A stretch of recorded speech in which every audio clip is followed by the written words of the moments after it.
ngimami tahlil la ilaha illallah hayyum maujud. Ngati-hati nih semuanya. Hayyun maha hidup, maujudun yang diwujudkan. Isim maf'ul kan? Yang diwujudkan. Salah. Terus gimana yang benar? La ilaha illallah hayyum maujud ay masy'urun biwujudih.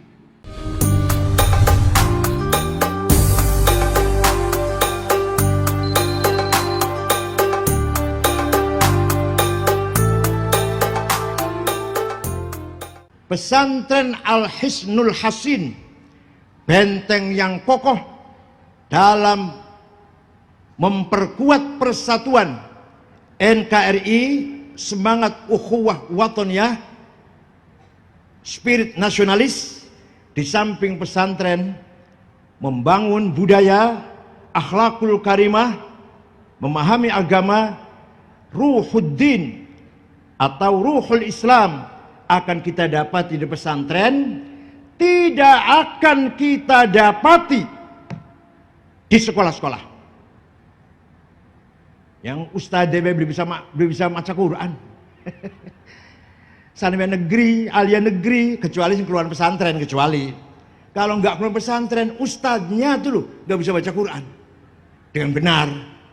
Bagaimana mau akan menjadi Hisnul Hasin, Ruhuddin, bagaimana akan menjadi benteng agama Islam kalau kualitas guru-gurunya baca Quran saja tidak bisa? Itu guru sekolah agama loh ya, bukan guru sekolah SMA, bukan sekolah agama. Peran pesantren sungguh sangat mulia sejak dulu sampai sekarang. Pertama, peran membangun ruhul Islam wa ta'alimuh wa mabadi'uh, peran membangun semangat beragama Islam dengan memahami betul-betul ilmu pengetahuan tentang keislaman, dengan mendalami betul-betul ilmu yang ada dalam agama Islam, tafsir, hadis dan seterusnya. Di agama lain, Yahudi, Kristen, apalagi Hindu, Buddha, apalagi tidak ada ilmu yang semacam usul fikih, yaitu metode bagaimana memahami Quran dan hadis sehingga melahirkan ijtihad yang menghasilkan ilmu fikih. Yahudi tidak ada, Kristen boten wonten. Ya baca teks aja, baca Injil lah. Ilmu semacam usul fikih, ayatnya ada muhkamah, mutasyabihah, mutlaqah, muqayyadah, ammah, khossah, nasikhah, mansukhah. Gak ada hakiki, majazi. Ilmu itu gak ada di Yahudi Kristen. Bukan menghina, ini kenyataan, pembahasan ilmiah ini, bukan menghina, bukan. Ilmu semacam ilmu hadis, dalam seleksi hadis dinamakan sahih kalau muttasil, dhabit, thiqah, adil, baru sahih. Kurang satu syaratnya turun hasan, kurang lagi dhaif, dhaifnya macam-macam. Tidak ada metode seleksi yang semacam ini di agama lain. Nah, di kita pun di tengah-tengah umat Islam ini yang masih menekuni ilmu itu hanya di pesantren. Ini namanya ruhul Islam. Betul-betul membesarkan, membentengi ilmu pengetahuan agama Islam. Bukan fikihnya loh. Bukan fikihnya, bukan hadisnya, ilmu usul fikihnya, ilmu mustalah hadisnya yang tidak ada di luar pesantren. Kalau tuh ada cuma tekstual banget atau dangkal banget. Di pesantren Latiful Syarat sampai Jamul Jawami, kiainya menerangkan sampai kemeringet. Padahal angka bayarannya padahal. Tadi Mas Kangmu sudah menjelaskan kalau sowan ke kiai harus pakai bawa sedekah. Makanya yang menghina kiai dalam hal amplop langsung dipecat oleh kamu sendiri yang mecat. ilmu semacam itu, manhaj, metodologi memahami Quran, metodologi menseleksi hadis, tidak dimiliki oleh lembaga pendidikan di luar pesantren. Percaya saya sama saya. Saya pernah kuliah di Indonesia ini dan melanjutkan ke Timur Tengah. Betapa jauhnya perkuliahan di sini dengan perkuliahan di Timur Tengah. Betapa jauh kualitasnya. Hadirin saya hormati, di pesantren ada pelajaran Al-Quran face to face, muwajahah, wajahan biwajihin, ya masih gitu ya. Berhadapan satu anak dengan kiainya, maka kita jamin khotimin Quran dari pesantren SAS ini yakin baca Qurannya fasih. Belum tentu, bukan hanya belum tentu, kalau ngaji Qurannya cuma kolektif, ustadznya baca, terus ayo rame-rame menirukan, nggak akan sefasih yang wajihan biwajihin. Talaki wajihan biwajin, talaki mubashir. Ini merupakan kelebihan pesantren, terutama Kempek. Ya saya kira Gedongan juga sama lah, babakannya sama, ngaji Qurannya wajihan biwajihin. Tidak mungkin terjadi metode ini, tidak akan kita debati di luar lembaga pesantren. Luar biasa. Bahagialah para khotimin yang telah menyelesaikan khotmil Quran di pesantren Kempek ini.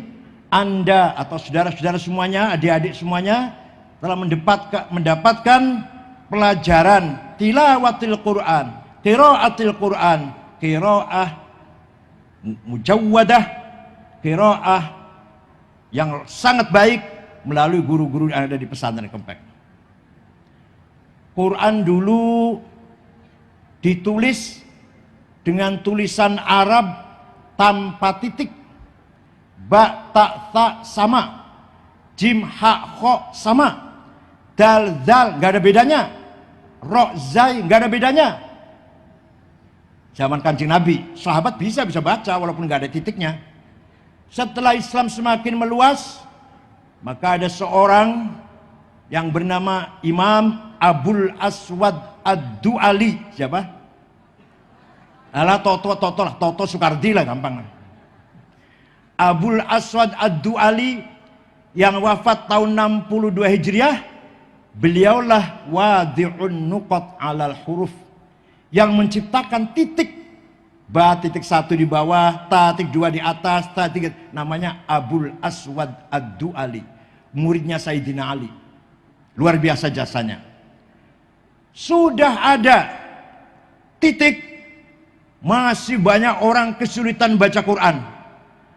Maka seorang Imam Al-Khalil bin Ahmad Al-Farohidi, wafat tahun 175 Hijriah, menggagas syakal, fathah, domah, kasroh, fathaten, domaten, kasroten, tasdid, sukun.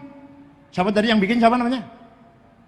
Alah, sarapannya apa ya? Masya Allah, sarapannya semayi. Khalil bin Ahmad Al-Farohidi. Sarapan tuh susu, telur, madu, cerdas. Sarapannya semayi, Masya Allah. Aduh, ya Allah.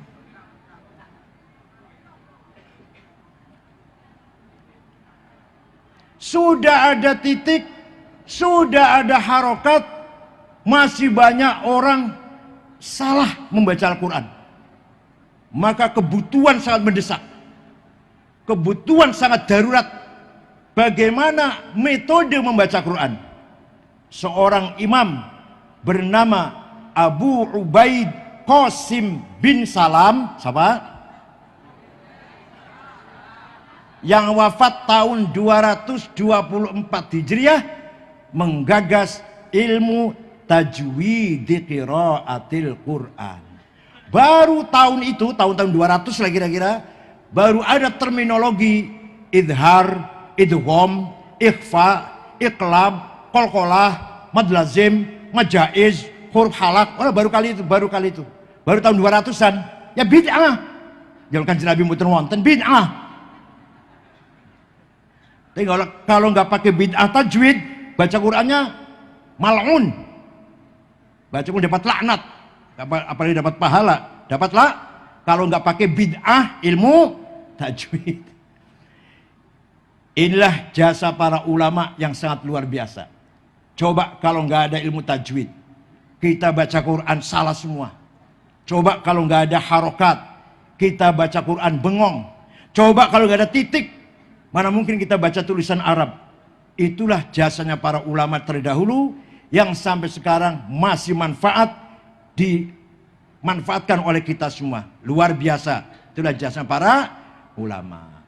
Oleh karena itu kita sekarang tinggal rajin baca Quran. Orang Islam harus rajin baca Quran. Pagi-pagi sebelum lisan, lisan itu apa? Cangkem, kasar, cangkem kasar. Sebelum mulut kita untuk bicara hal-hal lain, hal-hal apa saja, coba diawali dengan baca Al-Qur'an, walaupun setengah halaman. Walaupun 2 ayat, 4 ayat. Sebelum ngomong yang lain. Baca Quran dulu, baru Pak Bupati ngurusi administrasi lah, atau ngurusi perintah-perintah. Baca Quran dulu. Lisan dari Allah ini coba kita gunakan. Pertama kali pagi-pagi kita gunakan untuk qiraatul Qur'an.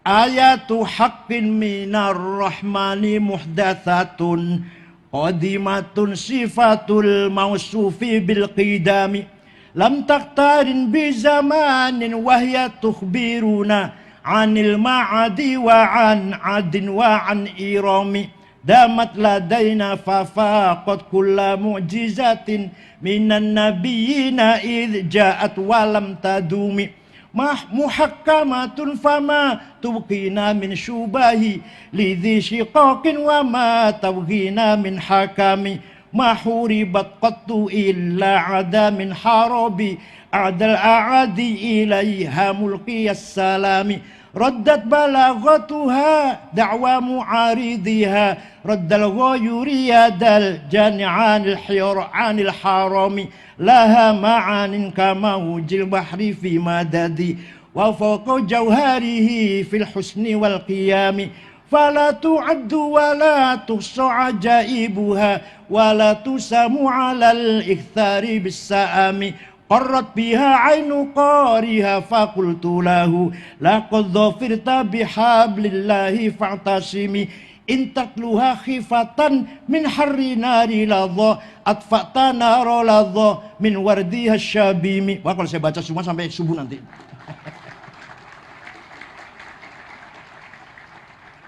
Quran itu mushafnya seumpama ini mushaf seumpama. Mushafnya ini hadis baru dicetak di Jakarta, di Surabaya, yang nyetak manusia, yang nyetak tintanya yang bikin manusia, kertasnya bikin Sinarmas. Baru kan? Tapi Quran sebagai sifatul qadim, sifatullahil dzatil qadim, maka Quran adalah qadim. Malah paham orang ya. Aduh. Mushafnya hadis, tapi Quran sebagai sifatnya Allah qadim.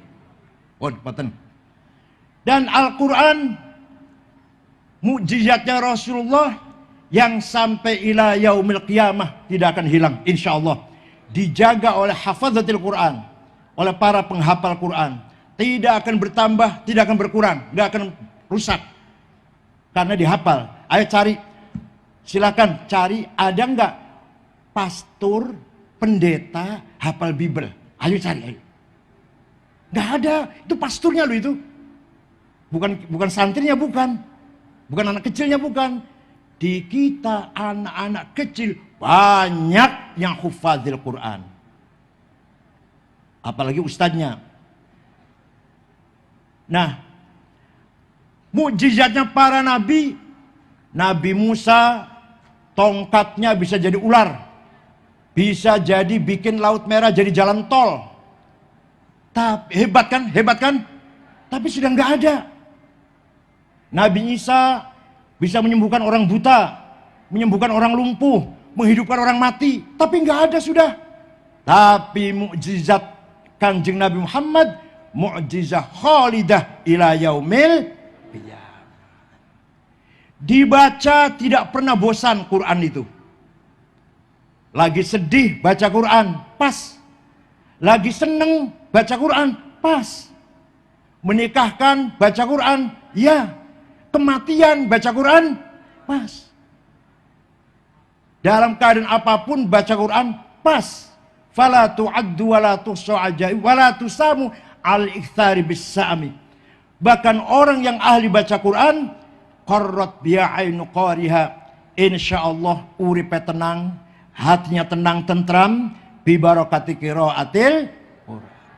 Intatluha khifatan min harri nari ladha atfa'tana roladha min wardasyabimi. Kalau kamu takut neraka, kalau Anda takut neraka, kemudian Anda baca Quran, itu berarti Anda sedang memadamkan api neraka. Kalau kita takut naruladha, neraka ladha, kemudian kita baca Quran, itu berarti kita sedang memadamkan api neraka. Luar biasa mujizat Al-Quran ini. Syukur-syukur ma'afahmi ma'ani. Syukur-syukur dengan dipahami makna-maknanya. Tadi Kiai Wawan ngimami tahlil la ilaha illallah hayyum maujud. Ngati-hati. Ngati-hati nih semuanya. Hayyun maha hidup, maujudun yang diwujudkan. Isim maf'ul kan? Yang diwujudkan. Salah. Terus gimana yang benar? La ilaha illallah hayyum maujud ay masy'urun biwujudih. Zat yang dirasakan adanya. Masy'ur ay ma'lumun lah. Masy'urun biwujudih. Secara fitrah semua manusia mengakui adanya Allah. Secara fitrah. Semua manusia pasti di dalam hatinya merasakan adanya Tuhan yang menciptakan kita semua. Maka maujudun artinya apa? Semua jawab. Masy'urun biwujudih. Apa? Dirasakan adanya. Awas, jangan maujudun diwujudkan. Masya Allah diwujudkan. Paham betul? Ini penting sekali nih, penting sekali. Hayyun maujud, Allah maha hidup dan maha yang dirasakan wujudnya. Nah, kayak gini nggak ada kalau di luar pesantren, nggak ada kayak gini ini.